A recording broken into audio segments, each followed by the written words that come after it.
The house was quiet when the Callahans first arrived. A sprawling, custom-built estate on the outskirts of Chanhassen, Minnesota, it stood at the edge of a private lake still, serene, surrounded by bare trees and hidden behind tall hedges. The property had once been the private sanctuary of Prince Rogers Nelson. Not Paisley Park that was now a museum, but his more secluded home, the one not open to the public. This one was personal. Miles and Tasha Callahan weren't fans, not really. They knew who Prince was, of course. Everyone did. But they were drawn more by the quiet of the area, the promise of space and privacy. After living in Chicago for years, they wanted a place to breathe. "We're not buying it because it belonged to him," Tasha told the agent when they first viewed it. "We just want something that feels like it's ours."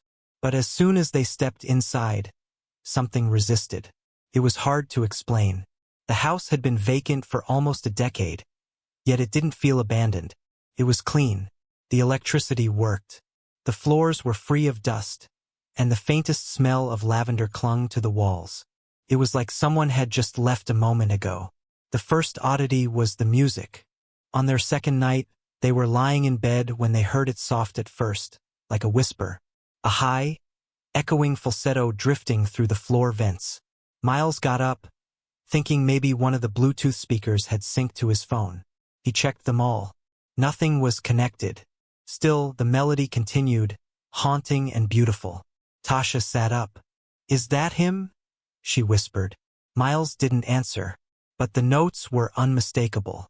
Purple rain, slowed down, almost mournful. The house had a basement studio. Their realtor called it a rare gem.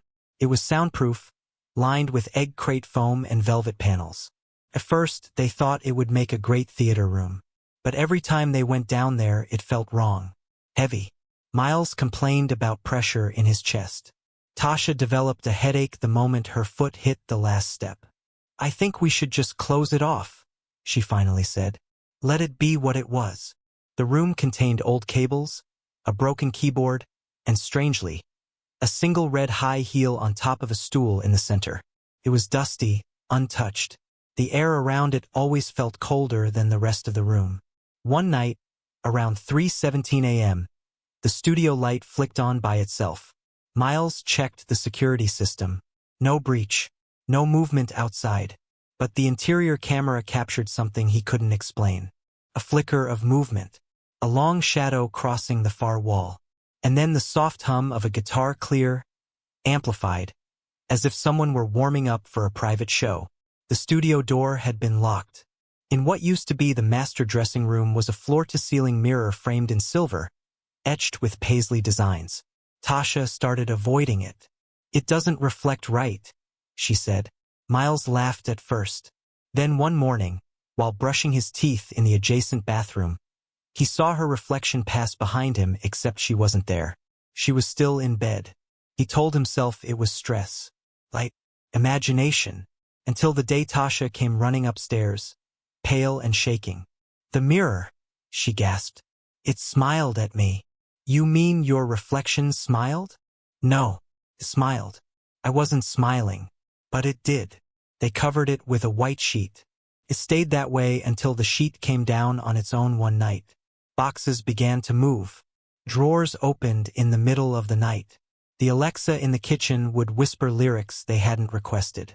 But it was the piano that pushed them over the edge. In the main room, just beside a large window that looked out to the lake, sat a white baby grand left behind, perhaps intentionally. One snowy night, Tasha woke to find Miles sitting at it, slowly pressing keys, playing a melody she didn't recognize. His eyes were open, but he wasn't there. She called his name. No answer. She touched his shoulder. He kept playing. Only when she screamed did he snap out of it. "I dreamt. I was someone else," he whispered. "And I was writing something important." They left the house for 3 nights and stayed at a hotel in St. Paul. The moment they returned, the song started again each night, same time.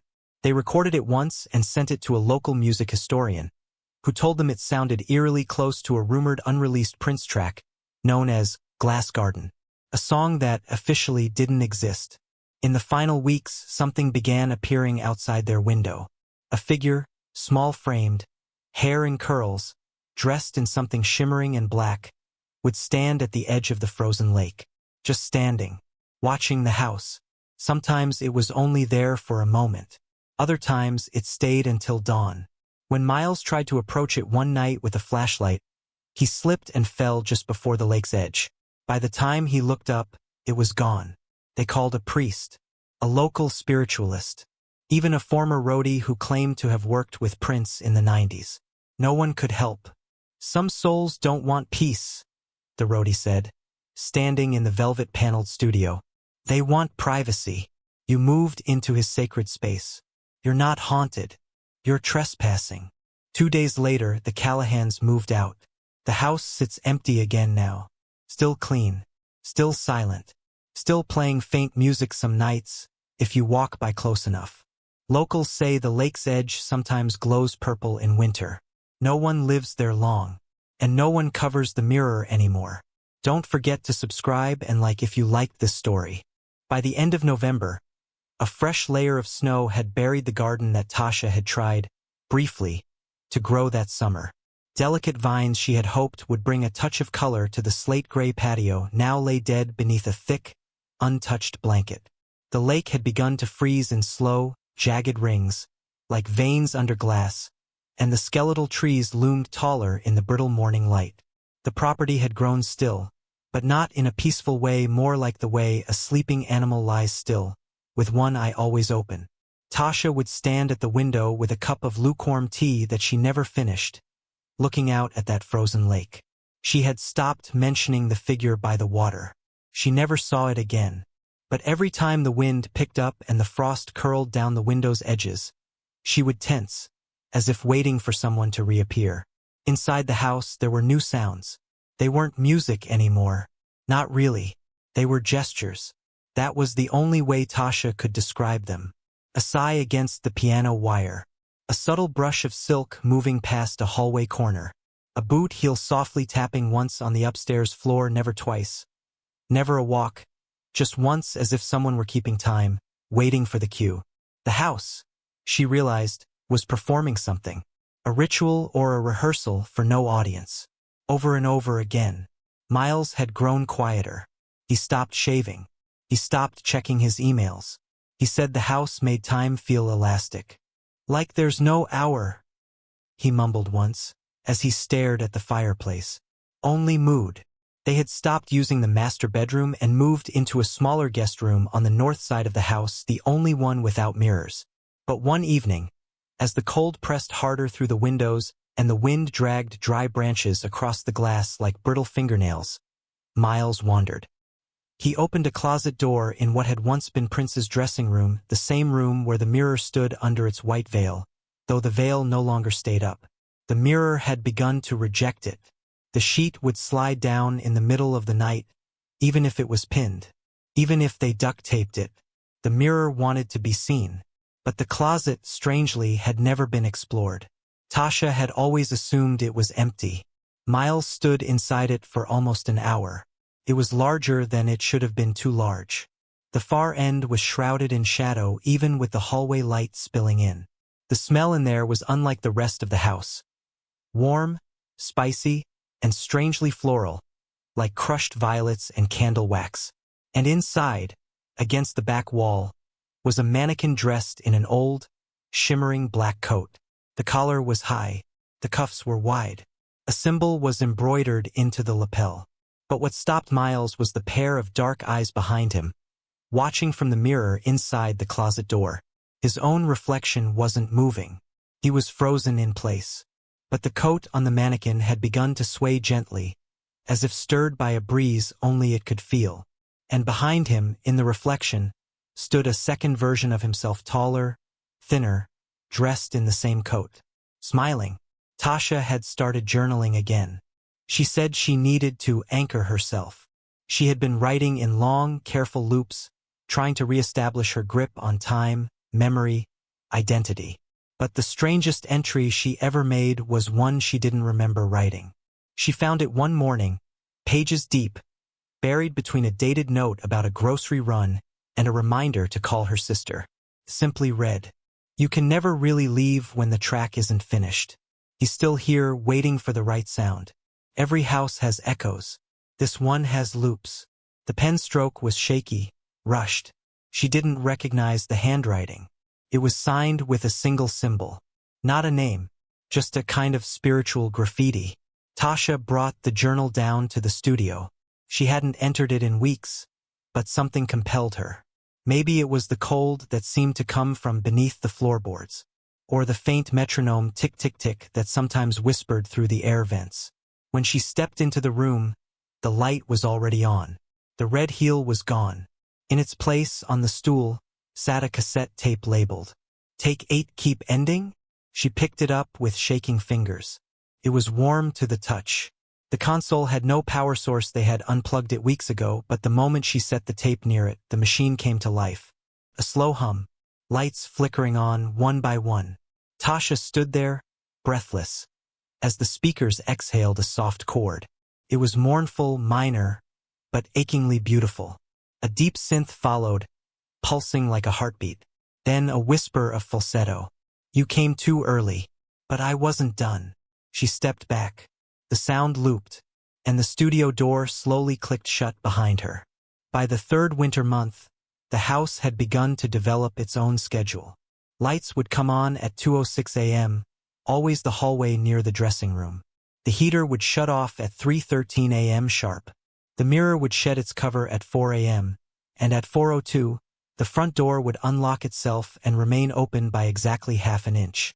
Always the same hours. Miles, by now, had stopped sleeping altogether. He would lie in bed with his eyes open, listening to the pipes shift and groan, listening to soft guitar notes that drifted from nowhere, or everywhere, or maybe from the walls themselves. One night he whispered, "He's mixing. He's layering us." Tasha didn't answer. She had started sleeping in the bathtub with the lights on. It was mid-January when the house started repeating itself. Not just the music, not just the lights or the sounds. The house itself. Rooms began to double. Tasha noticed it first. She was walking down the hallway toward the guest bathroom barefoot, half asleep when she turned the corner and found herself back at the bedroom door. The same hallway she had just left. Same creak in the floorboard. Same small scratch in the baseboard she'd been meaning to paint over. She turned again, walked, turned again, and again. Each time, she passed the same brass-framed portrait hanging above the heater. Prince in silhouette, backlit by a violet halo. She had never hung that photograph. It wasn't there the day before. It wasn't anywhere in the house. The air had a strange density to it, as if walking through humidity, but colder thick with a static charge that tickled the edges of her skin. She finally came to a door she didn't recognize. Solid wood, painted deep purple, its handle cool and shaped like a treble clef. She didn't touch it. Not that night. When she turned to go back just one more corner, she was suddenly in the kitchen. It had started to change too. There were wine glasses on the counter that weren't theirs.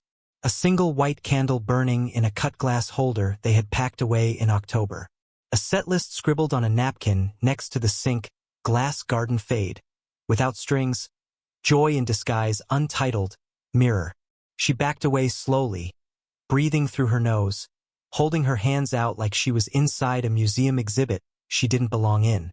Then she heard it again. The soft tap of a heel above her head, one footstep, perfectly timed, like a metronome reset. Miles had grown thin.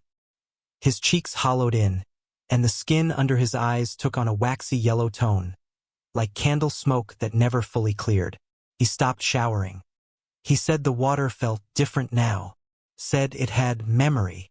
He started drawing in his notebook, pages and pages of shapes, unfamiliar scales, strange keys, symbols that didn't belong to any known language but resembled the shape of a body in motion. A dancer caught mid-spin, arms flared, limbs like brushstrokes, repeated hundreds of times. One afternoon, Tasha found him standing inside the mirrored dressing room again. This time, the mirror didn't reflect him at all. It showed her, but not her as she was. Her hair was longer. She wore a black lace blouse she didn't own. And in the mirror version of the room, everything was bathed in violet light as if someone had draped sheer purple cloth across the sun. "I saw a corridor in there," Miles whispered. "I followed it for a long time. I think I'm still following it." He didn't blink.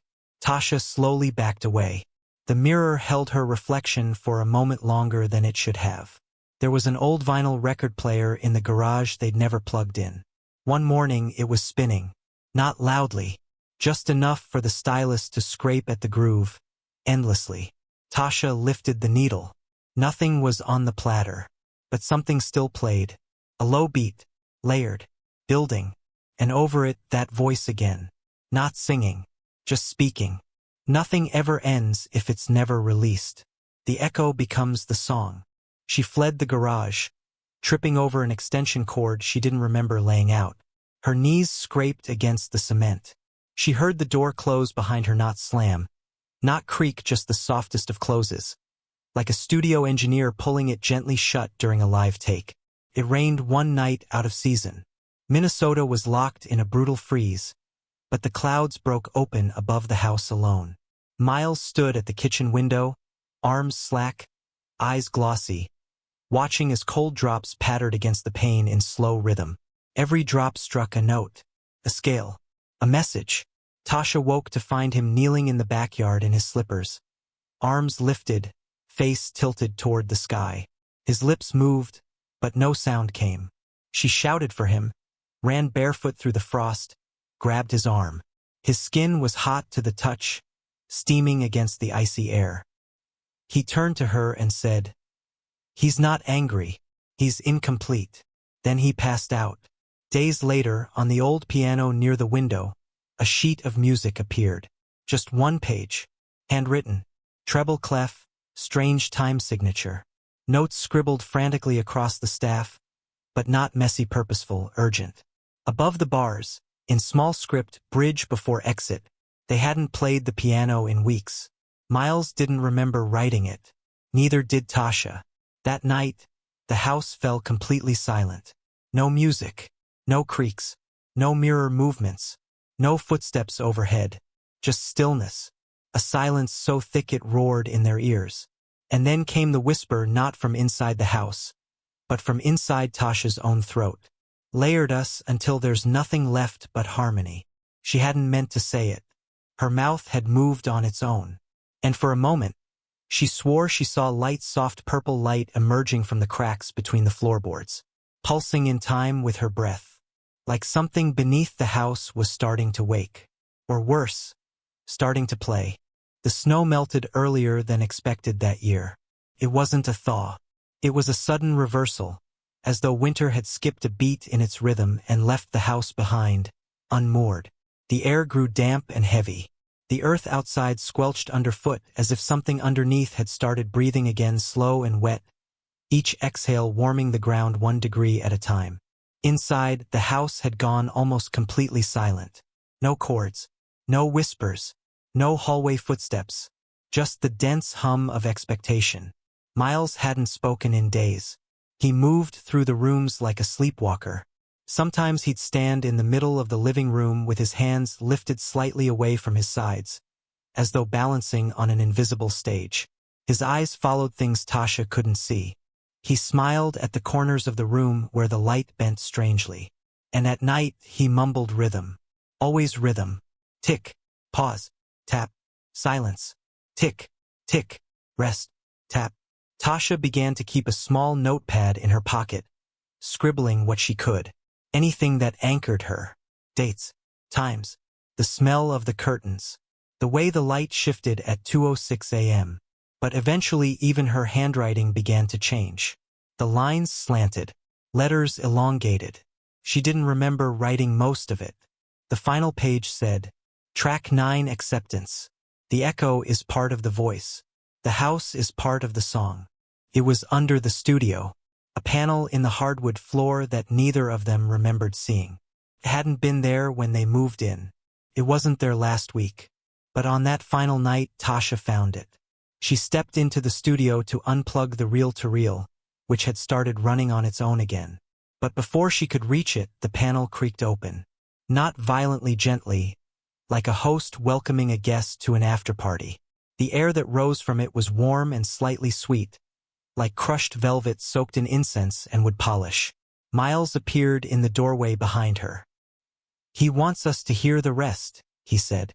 He descended first. The staircase beneath the panel twisted like a spiral groove on a record, leading them down into a room the size of a chapel. But there were no windows, no pews, only velvet-lined walls and shelves stacked with tape reels, each labeled in tight, neat writing. Hundreds, maybe thousands. On the far wall stood a console, unlike the one in the upstairs studio. It was older, analog, barely lit by a violet bulb overhead that flickered with every step they took. The reels on the console were already turning. There were no speakers, but the sound filled the room regardless, pulsing, layered music that seemed to bleed out of the air itself. They weren't listening with their ears anymore. They felt it in their skin, their breath, their teeth. It was beautiful. And then came the voice. Not loud, not ghostly, not theatrical, just real. "You don't understand until you live in a song, until you become it. This house, it's not haunted. It's unfinished." Tasha didn't remember pressing play. The machine simply played itself.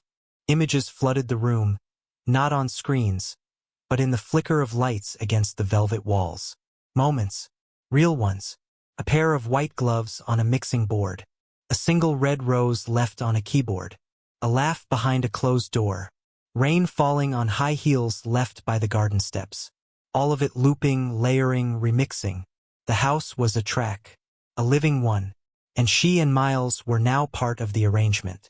They stood still, locked in place as the walls pulsed. The tempo quickened. The light darkened to deep indigo. The final mix was coming together. This wasn't horror in the way people understood it. It wasn't about violence or rage. It was art that refused to die. Music that refused to fade. A man's genius that refused to be buried. Tasha tried to step backward, but her feet didn't move. Not out of fear, there was no fear left. Only surrender, like slipping under warm water and letting go. Miles turned to her and smiled. Not his smile. His mouth moved, but another voice came out. "Let it loop, baby." Then the lights blinked once, twice, and everything went black. The house at Lake Riley sits quiet again. The snow has returned. The trees have regrown their silence. To most visitors, it's just another beautiful Minnesota property, tucked away and serene. The realtors say the previous owners relocated unexpectedly. No one's heard from Tasha or Miles since February. Their mail piles up in the box at the foot of the drive. But some nights, late after dusk, locals swear they hear it. A low, thumping rhythm coming from deep inside the house. Not loud, not angry, just perfect, just unfinished. And sometimes if you stand very still on the frozen lawn, you'll hear a chord swell from the walls, clean and soulful, followed by a single whispered lyric. "Dearly beloved, we are gathered here today." Then silence. Then the loop begins again. Don't forget to subscribe and like if you liked this story.